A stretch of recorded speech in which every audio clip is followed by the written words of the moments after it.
बीरबल की स्वर्ग यात्रा। एक दिन शहंशाह अकबर नाई से अपनी हजामत बनवा रहे थे। तभी वह नाई शहंशाह अकबर की तारीफ़ करने लगता है। नाई, जहाँ पनाह आप अपनी सल्तनत में सबका ख्याल रखते हैं, बच्चे, बड़े, गरीब, लाचार आदि सबका। अकबर, शुक्रिया।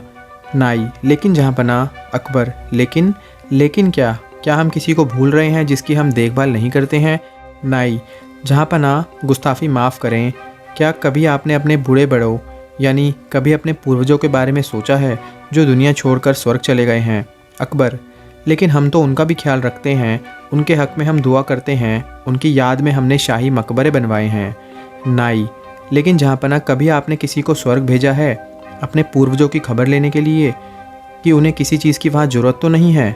अकबर, ये क्या कह रहे हो? कोई स्वर्ग जाकर वापस कैसे आ सकता है? तुम्हारा दिमाग ख़राब हो गया है क्या? कोई स्वर्ग की यात्रा करके वापस कैसे आ सकता है? नाई, जहाँ पनाह, मैं सच कह रहा हूँ, स्वर्ग की यात्रा करके वापस आ सकता है। मैं एक ऐसे योगी बाबा को जानता हूँ जो स्वर्ग भेजकर वापस बुला सकते हैं। बजीर अब्दुल्ला उनके भक्त हैं। आप चाहें तो बजीर अब्दुल्ला से कहकर आप उस योगी को बुला सकते हैं। अकबर, ठीक है, तुम कल ही बजीर अब्दुल्ला से कहकर उस योगी को बुलाओ। फिर अगले दिन बजीर अब्दुल्ला उस योगी बाबा को लेकर आते हैं। अकबर, बजीर अब्दुल्ला, क्या योगी बाबा दरबार में आ गए हैं? बजीर अब्दुल्ला, जी जहाँ पनाह, वो दरबार के बाहर ही खड़े हैं। आपकी इजाज़त हो तो उन्हें बुलाया जाए। अकबर, जी बजीर अब्दुल्ला, उन्हें बुलाया जाए। योगीराज निरंजन बाबा दरबार में हाजिर होते हैं। योगीराज, अलख निरंजन, मेरा नाम योगी निरंजन बाबा है। अकबर, हमने सुना है योगी जी, आप किसी को भी स्वर्ग भेजकर वापस बुला सकते हैं, ये बात सच है? योगीराज, हाँ, मैं किसी को भी स्वर्ग भेजकर वापस बुला सकता हूँ। अकबर, हमें भी अपने पूर्वजों के बारे में जानकारी चाहिए। वह स्वर्ग में कैसे रह रहे हैं? उन्हें वहाँ किसी चीज़ की ज़रूरत तो नहीं है?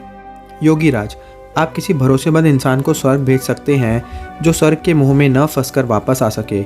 बजीर अब्दुल्ला, जहाँ पनाह, आप बीरबल को इस काम के लिए भेज दीजिए। बीरबल से ज़्यादा भरोसेमंद और कौन हो सकता है? अकबर, बीरबल, क्या आप हमारे लिए स्वर्ग जाएंगे? बीरबल, जी जहाँ पनाह, मैं स्वर्ग ज़रूर जाऊँगा, लेकिन उससे पहले मैं निरंजन बाबा से कुछ पूछना चाहता हूँ। योगीराज, इस यात्रा में कितना समय लगेगा? योगीराज, इस यात्रा में कम से कम 2 महीने लगेंगे अगर तुम स्वर्ग के सुख के मोह में न फंसो तो। बीरबल, योगी जी, आप मुझे स्वर्ग कैसे भेजेंगे? योगीराज, मैं एक पवित्र आग जलाऊंगा, उसमें तुम्हें प्रवेश करना है। वैसे तो ये क्रिया कहीं भी हो सकती है, लेकिन हम इसे गंगा नदी के किनारे करेंगे। बीरबल, जहाँ पनाह, मैं काफ़ी दिनों के लिए अपने घर से दूर रहूँगा, इसलिए मैं 4-5 दिन की मोहलत मांगता हूँ। कुछ अधूरे काम निपटाने हैं। अकबर, ठीक है बीरबल, योगीराज जी, आप ये काम 5 दिन बाद संपन्न करें। अब 5 दिन बाद बीरबल को जनाने के लिए ले जाया जाता है। स्वर्ग की यात्रा के लिए योगीराज विधि संपन्न करते हैं। वह एक चिता पर फूल और कुछ सामग्री डालते हैं और बीरबल के माथे पर तिलक करते हैं और चित्त हो जाने को कहते हैं। बीरबल, अलविदा जहाँ पनाह। अकबर, हमें आपकी बहुत याद आएगी, आप जल्दी लौटने की कोशिश करना। बीरबल, जी जहाँ पनाह, मैं जल्दी लौट कर आऊँगा। और फिर 2 महीने गुजर जाते हैं। शहंशाह अकबर बहुत चिंतित हो जाते हैं। अकबर, हमें बीरबल की बहुत याद आ रही है। 2 महीने गुजर चुके पर बीरबल अभी तक नहीं लौटे, हमें बहुत चिंता हो रही है। योगीराज का क्या कहना है, कब तक बीरबल लौट आएंगे?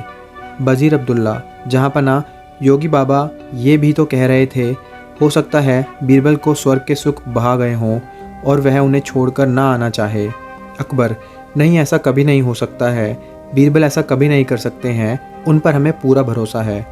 उसी वक्त वहाँ पर बीरबल आते हैं। उनके लंबे लंबे बाल होते हैं, लंबी सी दाढ़ी। अकबर उन्हें देखकर बहुत खुश होते हैं। अकबर, खुशामदीद खुशामदीद, हमें आपको देखकर बहुत खुशी हुई। और बताइए, स्वर्ग में हमारे पूर्वज कैसे हैं? उन्हें किसी चीज़ की वहाँ ज़रूरत तो नहीं है? बीरबल, नहीं जहाँ पनाह, उन्हें किसी भी चीज़ की ज़रूरत नहीं है, वे वहाँ बहुत खुश हैं।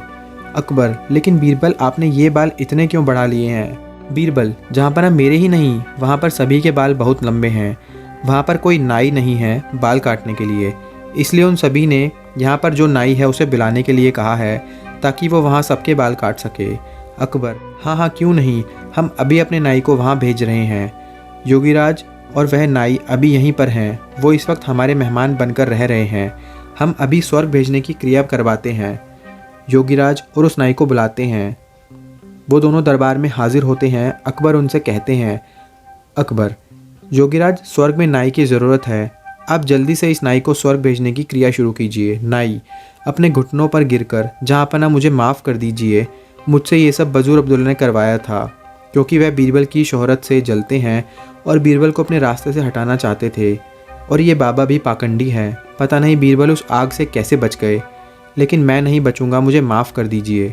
अकबर, क्या इतनी बड़ी साजिश बीरबल के खिलाफ? सिपाहियों, इस पाखंडी बाबा और इस नाई को ले जाओ और काल कोठरी में डाल दो। और तुम बजीर अब्दुल्ला, मुझे तुमसे ये उम्मीद नहीं थी। मैं अगर चाहूँ तो तुम्हें अभी फांसी पर लटका दूँ, लेकिन तुमने हमारी कई साल हिफाजत की है, इसलिए हम तुम्हें इस देश से निकाल देते हैं। सिपाहियों, इसे ले जाकर सरहद के बाहर छोड़ आओ और फिर कभी अपनी शक्ल मत दिखाना। अच्छा बीरबल, मेरे बुद्धिमान दोस्त, ये बताओ तुम्हें इस साजिश का कैसे पता लगा? बीरबल, जहाँपना जब मैंने योगीराज के मुंह अगम प्रवेश करने वाली बात सुनी तो मुझे लगा दाल में कुछ काला है। तभी तो मैंने आपसे 5 दिन की मोहलत मांगी, और उन 5 दिनों में मैंने एक ऐसी सुरंग तैयार करवाई जो उस जगह से सीधे मेरे घर को जाती है। जहाँपना जब योगीराज ने आग जलाई तो मैं सीधे उस सुरंग पर खड़ा था जो मेरे घर को जाती है। योगीराज के आग जलाते ही मैं सुरंग का दरवाज़ा खोलकर अपने घर पहुंच गया। जहाँपना इस तरह से मैं वहाँ से बच निकला, और मैं चाहता था ये लोग अपना गुनाह खुद कबूल करें, इसलिए मैंने 2 महीने अपने बाल नहीं काटे, क्योंकि मैं ये भी जानता था कि इन तीनों में सबसे कमज़ोर कड़ी नाई है। अकबर, वाह बीरबल वाह, एक तुम ही हो जो ऐसा कर सकते हो, तुम्हारे जैसा कोई नहीं। मेरे शातिर दोस्त, तुम ही ऐसा कर सकते हो। वाह बीरबल वाह। बीरबल, शुक्रिया जहाँपना, शुक्रिया।